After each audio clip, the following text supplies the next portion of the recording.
Christmas Nightmare House. It was supposed to be a fun day visiting a Christmas village. Just the 5 of us, coworkers and the best of friends, out for a good time during the holidays. Maybe it would have been, but how were we supposed to know the festive house with all the lights and snow wasn't Santa's workshop? "Isn't this wonderful?" Clarissa, my wife, said as we entered the Christmas village. It really was. An open field just outside of town had been converted into a sprawling replica of the North Pole. The buildings were designed to look like quaint cottages and shops, complete with themes of toys and candy. Colored lights were draped everywhere, making the entire village sparkle and twinkle like a starburst of colors. Actors dressed up like Santa's helpers wandered about, playing roles, interacting with the customers, and hawking various souvenirs. There was even a petting zoo with reindeer, and an actual sleigh with 9 reindeer hooked up, ready to take it on a tour through town for one of the scheduled candy parades. Finally, there was Santa himself, sitting on a throne atop a hill surrounded by decorated pine trees and brightly wrapped packages, greeting people and taking pictures with them. How, then, could such a wonderful place harbor something so terrible as that house? Most of the day was wonderful. It was crisp Saturday, and we had been planning this outing as a group all week. It was a pure delight being part of the fun as my wife and friends excitedly toured the village. We did everything there was to do that day. We shopped in every store. We snacked in every restaurant and food stand. We played every game. We drank every warm, seasonal boozy beverage there was. We pet the reindeer. We took pictures with Santa. We role-played with the actors and generally goofed off. It was a magical day, and then we found the workshop. "What's that?" Joel asked curiously, pointing down a narrow, unused side street. "Let's find out," Carol said, laughing and smiling. "Whatever it is, I bet it's fun." We all cheerily went along with her suggestion, singing Christmas carols as we made our tipsy way to the mystery place. What we saw when we got there was the most magical thing we had seen all day. "They really went all out here," John exclaimed excitedly. "I can hardly believe it. They even got real little people to play the elves." I looked again. Sure enough, all of the actors playing the elves were unusually short. There couldn't have been one of them over 4 feet tall. They were busily working, rushing about like they were preparing for something big. "Unreal," I said, and noticed my breath fog in front of me. Clarissa hugged her arms around herself. "It's cold here. Why don't we go inside Santa's workshop? I bet it's fun." The workshop looked exactly as one might imagine Santa's workshop to be. Red, white, green, silver, and gold were the colors. The architecture looked very 15th century, giving it a quaint appearance. There were snowmen, small pine trees, and big candy canes scattered around the grounds. A warm light glowed inside, gently filtering out of the windows, and a thick curl of white smoke rose from the chimney like a serpentine cloud. All of us were feeling the cold. The crisp air seemed to have taken a sudden plunge, and it only made the warm, festive building all the more appealing. We happily agreed that it looked like fun, and walked to it. The elves mostly seemed not to notice us as they rushed about their work, but I noticed one give us a stern look and a shake of his head, and he rushed on by. Something about him seemed off, and I couldn't quite put my finger on what. "Hurry!" John called as I paused to consider the strange behavior by this small man.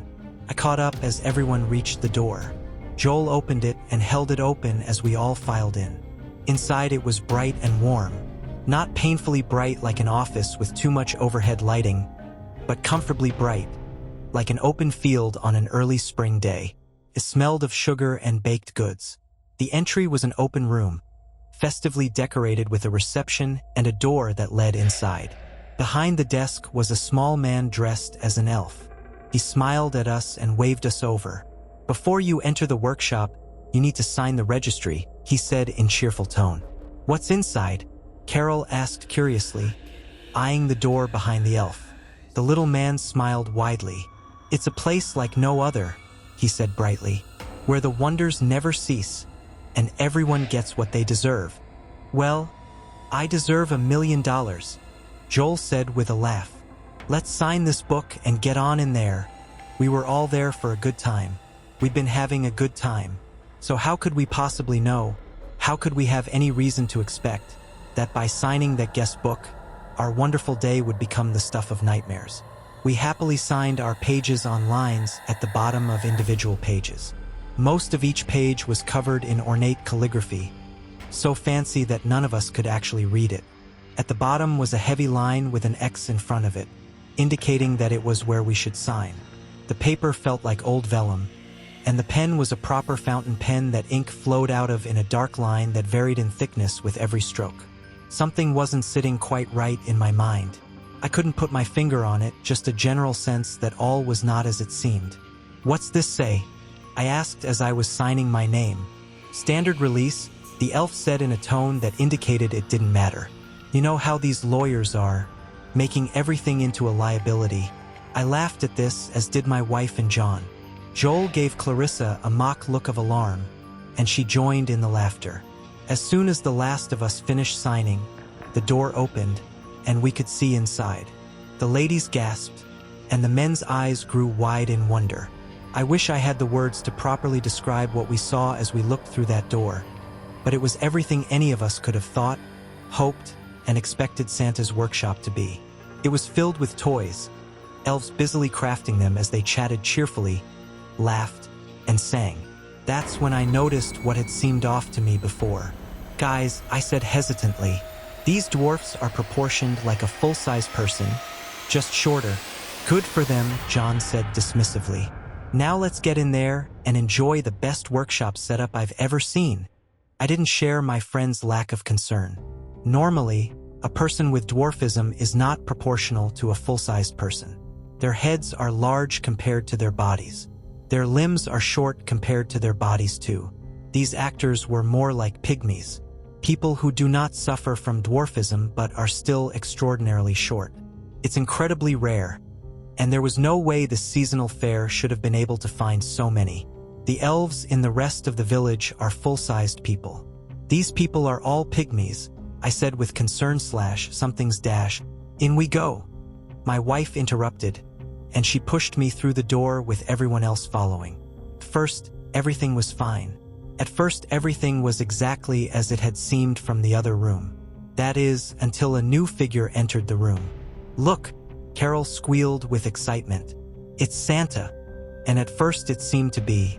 In walked a large man dressed in an old-fashioned Santa outfit, green and brown, the kind he was best known for before the Coke Company popularized the red variant.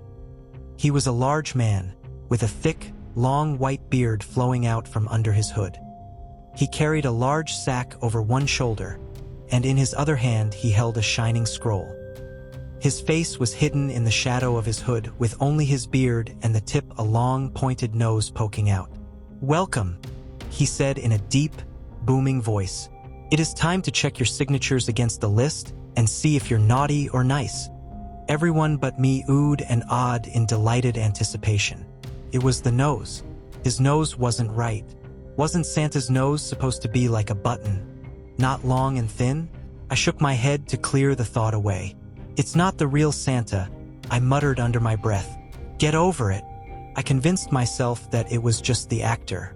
I couldn't expect every Santa actor to actually look perfectly like the mythical version of Saint Nick after all.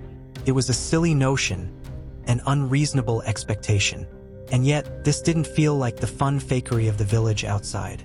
And just why was the biggest, most effortful, most important part of the Who Christmas village tucked away from everything else?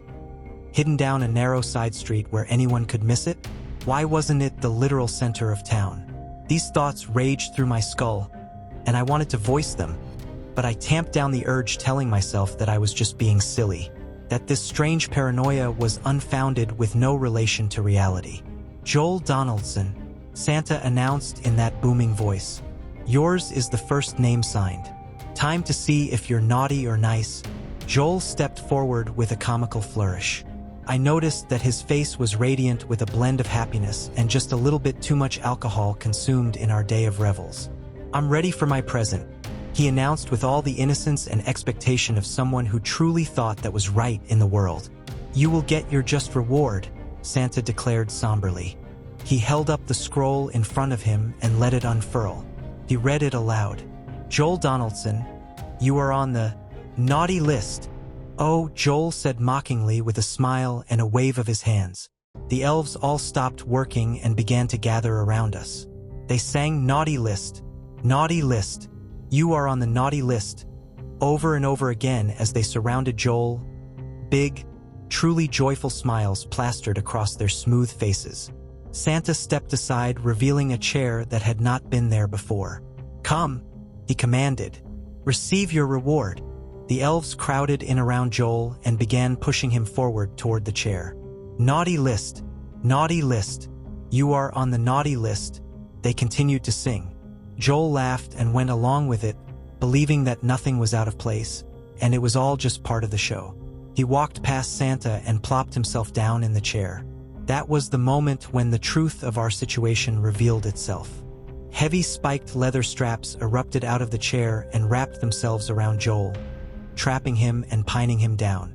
They squeezed and tightened around his legs and torso, and pinpricks of blood began to stain his clothing in slowly spreading circles of red. He screamed in surprise and pain. "What are you doing to me?" he yelled, pain cracking his voice as he thrashed his head and swatted futilely at the straps binding him to the chair. The elves laughed musically and began to chant, "Naughty list, the tone becoming increasingly menacing with every syllable. The floor opened up in front of Joel, and a large, ornate office desk stacked with papers and writing implements rose up before him. The elves' chanting ceased as Santa began to speak. "Joel Donaldson," he announced in a tone was both businesslike and filled with malice. "You have been a naughty boy. You have been stealing from your employer, using your position as accountant to cook the books and move money from the business to your personal accounts." "I've done no such thing," Joel insisted. "Let me out of here.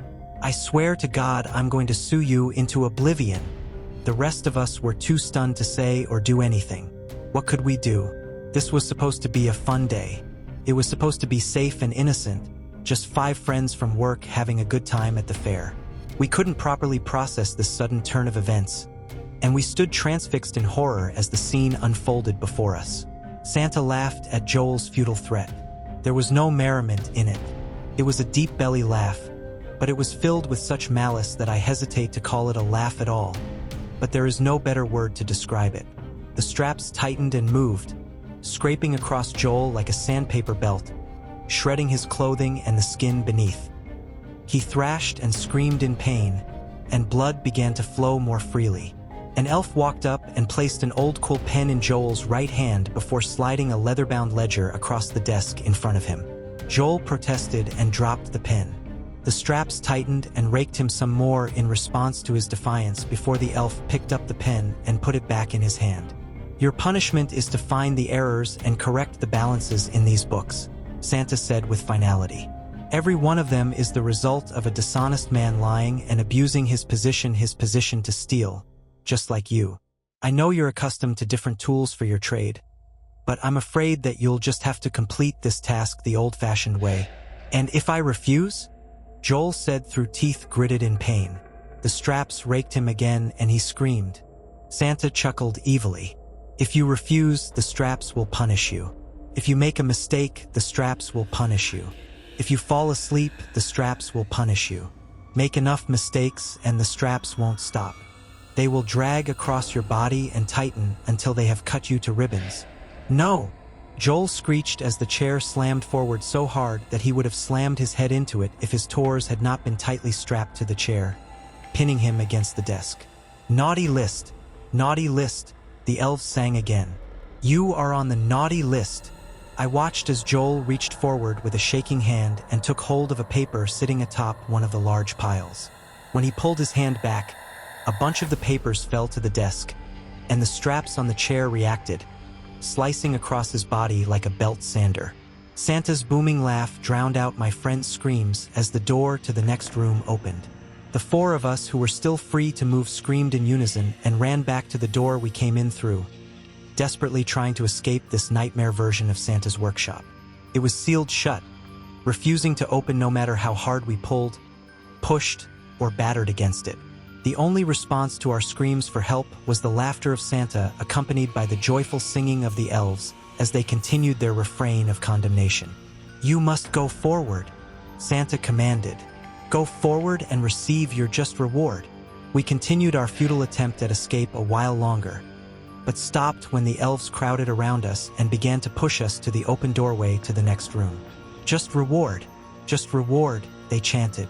Joel screamed again as the wicked chair responded to some error he made, and I knew then that he was never meant to survive the task set before him, but to be slowly killed as he desperately tried to complete an impossible task. The four of us tumbled through the door and into the next room to the sound of booming laughter over chants of, "Just reward." The door slammed shut behind us as the lights came on, bathing us in a gentle glow while we desperately pounded at the closed door, screaming to be let out. The sound of many people talking stopped us, and we turned around in morbid curiosity to see what was going on. The room was filled with people stuffed into old-fashioned telephone booths. They were babbling nonsense into the receivers with pained looks on their faces. Once in a while, one of them would drop the phone in a coughing fit and spit up a great gout of blood before picking the receiver up again and babbling some more. A column of elves filed into the room from a hidden door. Wicked smiles plastered across their faces.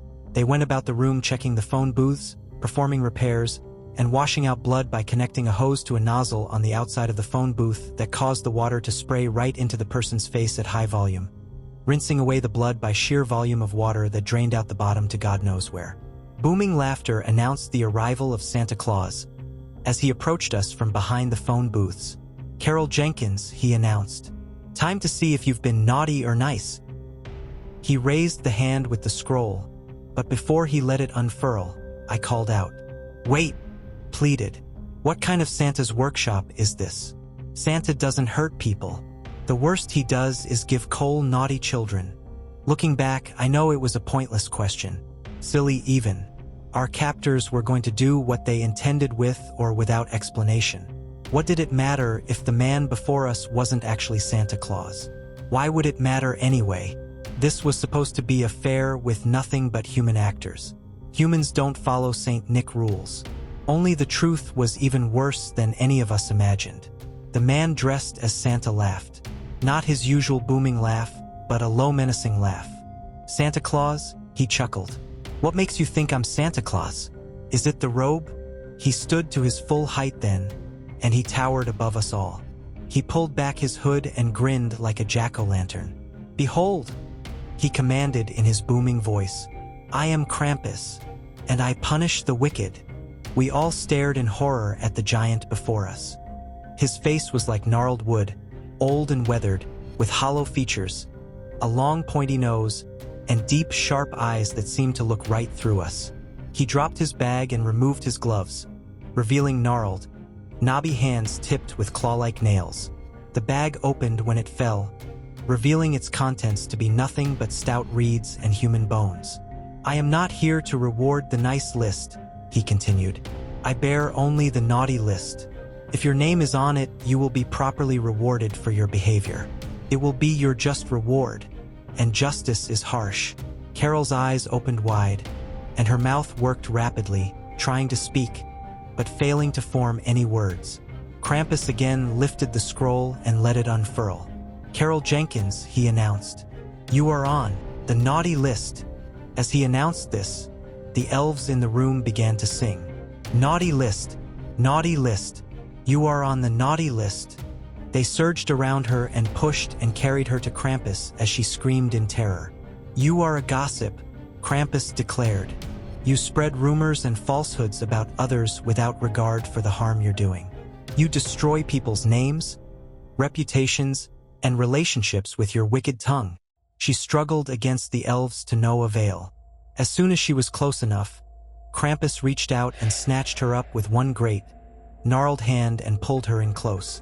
"As punishment, you must confess the truth to every one of your victims," he said in a threatening tone. The floor next to them opened and a new phone booth rose up. Naughty list, the elves chanted. "But you won't be using that lying tongue," he continued. "A tool of deceit has no place in honest confession." Carol struggled in his grasp and started to scream for help, but Krampus shot his free hand forward and shoved his fingers into her open mouth. Her mouth was forced open wider than it could naturally go, and her mouth tore open into a wide, jagged smile, and Krampus closed his fingers around her tongue. With a swift yank, he ripped her tongue out. Blood sprayed out of her mouth as she screamed in agony. Krampus dropped her tongue and held out his hand. A smiling elf ran forward and placed a small candy cane in it. He took the piece of candy and shoved it into Carol's mouth. The bleeding stopped instantly. It was no mercy, though, as Krampus immediately threw her into the phone booth and closed the door. "Call them," he commanded. "Once you confess your slander to all of your victims, you're free to go." Carol beat on the door, desperately trying to break free. It was pointless. She was as trapped as the rest of the people in that room. A door opened at the far end of the room. "Go," Krampus commanded, "and receive your just reward." The elves began to crowd around us again. They pushed and prodded us in the direction of the door. We reluctantly went. My wife broke down crying. Tears streamed down her face as she sobbed in great, shuddering gasps. John yelled in protest about how they couldn't do this to us. I was silent. None of it mattered anyway. We were trapped, well and truly, and no amount of protest, no flood of tears would change it. We neared the door and were roughly shoved the last few steps. The door slammed shut as soon as we were through, leaving us enveloped in darkness. We waited in silence for a few moments. The darkness was oppressive, and my anxiety climbed with every second. It could be hiding literally anything, and based on the horrors of the last 2 rooms, that anything was certain to be deeply disturbing at best, and outright horrifying at worst. Hello? I called out to the darkness in a shuddering breath. As if in response, there was a slow grinding sound as part of the wall dropped down, revealing a roaring fireplace. The inferno lit the room in a dancing, ominous glow. It might have been a comforting glow under other circumstances, but after the previous 2 rooms, there was nothing it could be but a sign of foreboding. In the center of a room was a large wrought iron framed bed with chains at the head and foot. In place of a mattress was an iron slab. Beyond that, the room lay barren, empty of all signs of life or habitation. The fire blazed even higher and belched out into the room, licking the bed frame for just a moment like the tongue of some arcane, hungry beast. As the fire retreated, a now familiar, horrifying figure stepped out of the flames, followed by an entourage of those despicable elves. Without any further fanfare, Krampus held out his scroll and dropped the bottom roll. "John Valentine," he announced in that booming voice. "You are on the naughty list." The elves were on him in an instant, singing that horrible chant, "Naughty list, naughty list, you are on the naughty list," as they grabbed him and lifted him overhead, kicking and screaming. It was futile. Small as they were, the elves' grip was like iron, and all John could accomplish was wrenching his own back and shoulders painfully as they proceeded to the bed. The elves chained him to the bed, iron manacles locked tight around his wrists and ankles. Then they pulled the chains taut to splay him out and immobilize him. He screamed in pain and terror as his shoulders and hips were dislocated with a series of loud pops. "You are guilty of adultery many, many times," Krampus announced with malicious glee. "You lied to cover it up. You betrayed someone close to you, exploited his trust, and smiled as you deceived a friend." John was screaming in protest. "It's not like that," he protested. "We're in love. You can't blame me for being in love. Love is a beautiful thing." Krampus laughed wickedly. "You continue to lie even as you face just punishment for your crimes," he declared with absolute authority. "You never loved her. You had other women even as you took what didn't belong to you over and over and over again." I was stunned. The John the First knew would never do something so heinous. He was a good, upright man, and the only one I trusted completely. I turned to my wife in shock. "Who did he?" My words caught in my throat as I saw my wife, my dear Clarissa, crying, her mouth quivering with great sobs, and tears flowing like twin rivers from her bright green eyes. Her head hung in shame. "He said he loved me," she sobbed. "He promised that he would make everything better and all of my problems would go away if chose to be with him," she sobbed. She looked at me with profound sadness and regret. "It was me," she confessed. "I'm so sorry, it was me." The happiness I felt in our marriage wasn't there anymore, and he promised to make me happy again. Her words hit me like a bullet to the heart.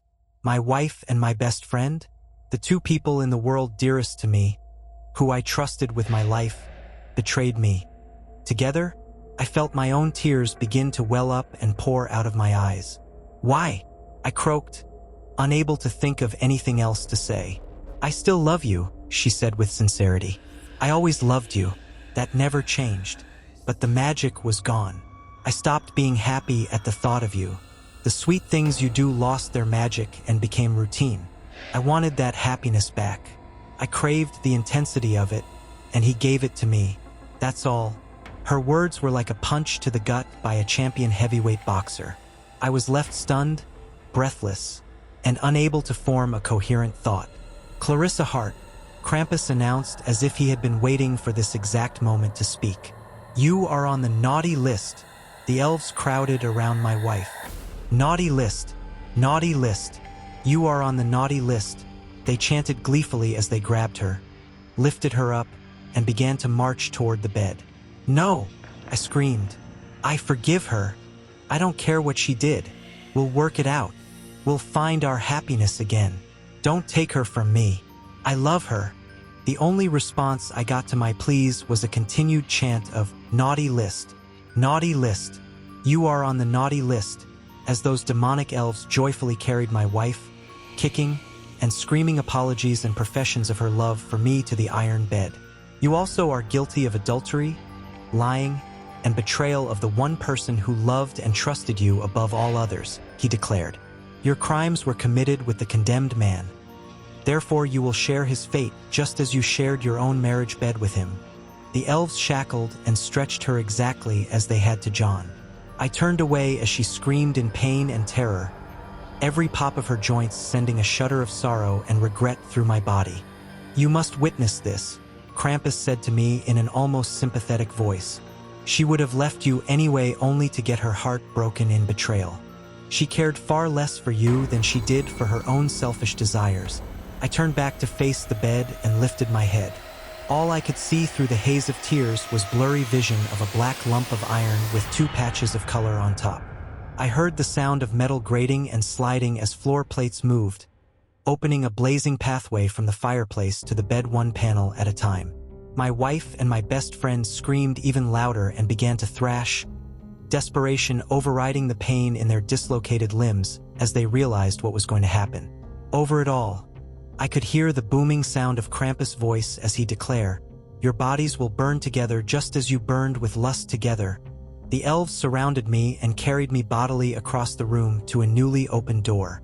They dumped me through it, and it slid shut just as I heard the screams of the two people I loved best intensify as the flames reached the underside of the bed and began to heat the iron slab they lay upon. I lay in a crumpled head for I don't know how long, sobbing with intense sorrow at all that I lost. My friends, my wife, all gone. Victims of a demonic entity meting out a twisted and final justice that nothing in me could reconcile as right or proper. We all fall short. We all make mistakes. None of us is truly innocent in this world. It's only a matter of degree and amount. Eventually, I opened my eyes, stood up, and looked around. I was in a cozy sitting room. There was a perfectly ordinary fireplace with a non-threatening fur cheerily popping away. There was a table set with a fine feast. There was a long, overstuffed couch. The room was festively decorated with all the trimmings of a proper Christmas celebration. And in a very large chair sat the demon Krampus, patiently waiting for me to notice him. "Take a seat," he said gently, motioning to the couch with one large, bony hand. Seeing no other course of action, I obeyed. "You are not on the naughty list," he declared with a soft authority, the wickedly mirthful booming voice somehow absent. "What?" I replied dumbly, my mind not comprehending what I had just heard after seeing my wife and friends sentenced to torment and death. "You're not fully innocent," Krampus explained, "but minor infractions do not condemn a man. Therefore, you are not on the naughty list." I sat there in stunned silence, expecting it to be some sort of malicious joke at my expense. I expected those horrible elves to show and start chanting about me being on the naughty list as they dragged me off to be tortured and killed. It didn't happen. Why? I croaked after I finally found my voice. You think me a demon, Krampus stated. That's understandable, but I'm not. I don't understand, I said in soft confusion. Krampus nodded his head. And you never truly will, he replied. All you need to know is that I am tasked with rewarding people for the evil acts they commit. Not evil by any human understanding, but according to a universal truth that many deny even exist. What even is that? I asked softly. The universe operates under certain rules, Krampus explained. Good and evil exist because of those rules. Good is whatever follows the rules, and evil is whatever breaks them. The catch is that your kind is bound to break them. The only question is which rules you break and how often. I don't know why, but something about being told that good and evil are universal and unchanging, that humanity has no say in the matter, incensed me. That doesn't give you the right to just murder people, I shouted, all of my pain, sadness, and rage coming out in a single exhausting burst. I slumped back in my chair, completely spent, suddenly helpless and uncaring. Just kill me and get it over with, I sighed. Stop toying with me. Krampus chuckled, a real one, like he genuinely found me funny. I'm not gonna kill you, he declared with finality. You're not on the naughty list. Instead, I'm going to give you a gift. I didn't have time to ask what he meant by gift before he was on me. He grabbed a hold of the front of my shirt with one mighty hand and lifted me up.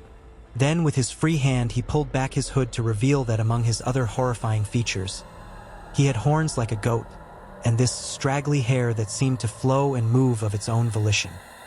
He opened his mouth, and it stretched wider than any mortal man's mouth ever could, so wide that I thought he meant to eat me in a single gulp. Then he breathed. He breathed on me, a deep sighing breath that seemed to have no end. I reeked of carrion rot smothered with mint and cloves. I tried to hold my breath to avoid breathing the foul fumes, but it wasn't long before I found myself taking in a great gasp of air as my body overrode my mind and forced me to breathe whether I wanted to or not. At first, I felt nothing other than simple revulsion. I gagged on the foul breath and coughed like my lungs wanted to jump out my mouth. Then it subsided and I found myself inhaling. I inhaled like never before, seeming to have no limit to how much air I could take in. I inhaled until every last foul fume that Krampus emitted was sucked in, and then he dropped me to the floor. I lay there coughing and sputtering as though my body were now rejecting the clean air now that Krampus had finished fumigating me. Krampus stood looming over me like the specter of death himself until I settled down and stood again on my own 2 feet. I looked up and saw his hood drawn far forward yet again, like it had been when I first laid eyes upon him. His eyes glowed like embers in the darkness. He said nothing, waiting as if in expectation. What now? I asked, coughing as I spoke. A door that I had not noticed before opened up to reveal a familiar, snowy landscape. Now you go out into the world and see it for what it truly is, he said in a voice that grew deeper and more foreboding with every word. That is your gift. You will always know the truth about the people you meet. Never again will you be deceived. I started to speak up, to ask what he meant by his statement, but he hushed me and pointed to the door. Go, he commanded in that booming voice I had come to know and dread. Leave my workshop and never return. I turned and walked out the door and into the Christmas village. All was as it had been before we found and entered that wicked workshop.